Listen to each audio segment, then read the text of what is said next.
Diary here, back again, and I've been wearing the same outfit for every video is what I've noticed. And that's because I've done the same, all my videos I've done today on Saturday.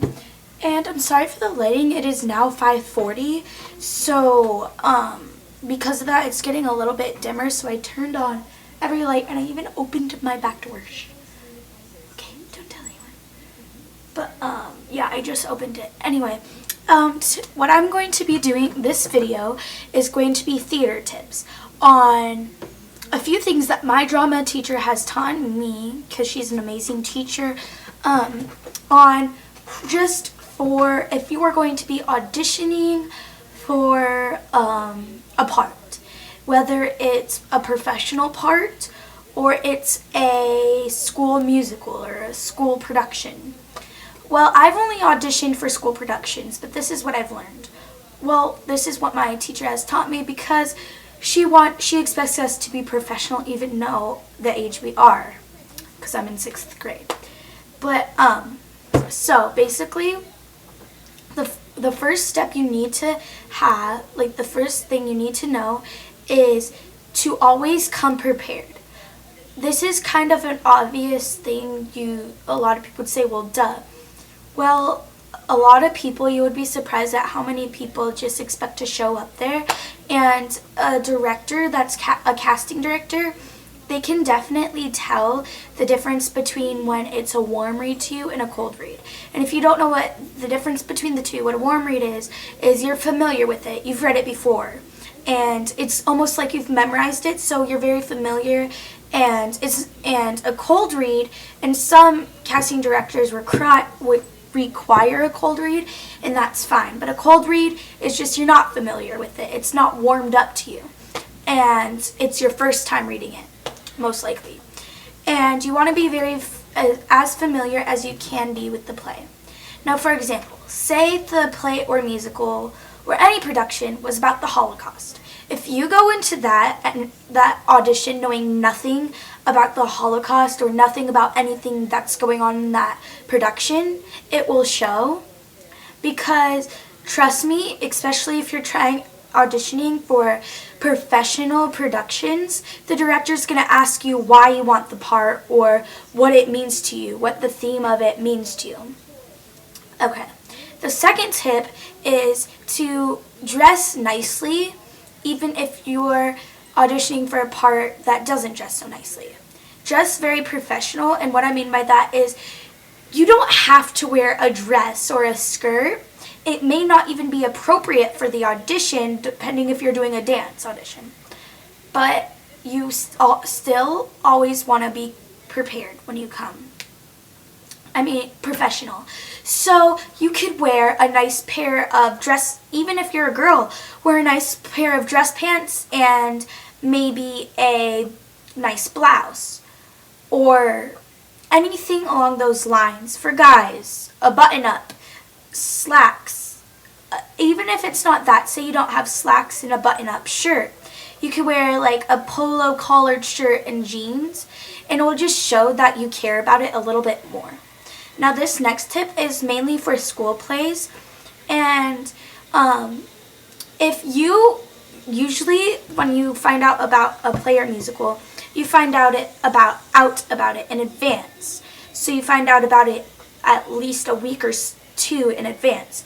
So along with researching the play and what it's about and watching examples of it, you want to, this is for school plays only basically, go before and after school if your teacher allows it or whoever has the scripts allows it. Go before and after school every day, just to prove and just so they can see you there practicing every day, because it will just show how much you care about being in the part and how mature you are, especially for a play that needs to be mature. Because no director wants to deal with kids running around everywhere going crazy, you know. Another tip, my next tip is to honestly don't be afraid when you're up there. Try to have as much confidence, and I know being in drama and trying out is what boosts your confidence, but just try to have as much confidence as possible. And I wouldn't look directly at the person that you are auditioning in front of. You want to find a focal point maybe at the back of the room, the back of the cafeteria. If you're auditioning on a stage and it's in your cafeteria, you want to have a focal point and stare at that focal point the whole time. You may want to look around the audience too, but that's just another tip. And when you're up there, try to have make a conscious effort of not pacing, because when you are pacing, you just look more nervous, and nobody wants that on a real stage in a real production. Also, a lot of things and then these are just things you need to remember. All the time, you could follow each of these tips and still not make it into audition. Maybe you don't look the part. And in theater, this is a very true statement. If you don't look the part, this may sound wrong, but if you don't look the part, it wouldn't be a part you can play. Say there were twins, and they already know who they want to cast for the boy. And you look, and he has darker skin, darker hair, darker eyes, and you have blonde hair and blue eyes. You most likely would not get cast to play that part because of just the look.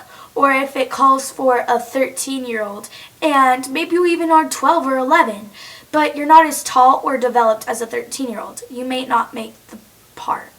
And also, there's some skills, like different languages and ethnicities, that can also help you get a part, but that's just things you can't control. So yeah, and another thing I want you to remember is, even if you don't get a part, don't just quit there. You know, there's many different opportunities in the acting business and theater, depending on what you want to do. There's many opportunities, especially for child actors as well. And don't give up your first try. I've experienced at the performing arts school I go to, I've auditioned for 3 plays. I've only made it in 3 productions. I've only made it in 1, and that was The Orphan Train, and I had the time of my life. Now, was it a little bit disappointing when I didn't make it in the other ones? Yes, but it just helped me know what I did wrong and know how I can improve for the next one. And sometimes, like I said before, you just don't look the part. But I just want to tell you that never give up. If you really love theater, don't let anyone tell you you're bad at it. If your teacher gives you tips, actually listen to her, and she will never give you something that's rude. She will always give you constructive criticism, so just take that in, that it's not because that person doesn't like you or anything like that, or that you're horrible. It's just that you're new at it or something like that. So thank you for watching this theater tips video. I know it was a little long and kind of dragged on, but those are just some tips I've learned over the past 2 years I've been in theater, and as I go on, I will learn a lot more tips. And let me know what you guys want to see next. I was thinking about either doing a stretches for dance video, or a why can't I think of words? This does not have to do with theater, but I was also thinking of doing a morning routine. And so comment down below what you want to see, no matter what it is, and I'll take all your comments into consideration. So thank you so much for watching. I really appreciate it, and I hope you have a good day and a happy Easter. Bye, guys.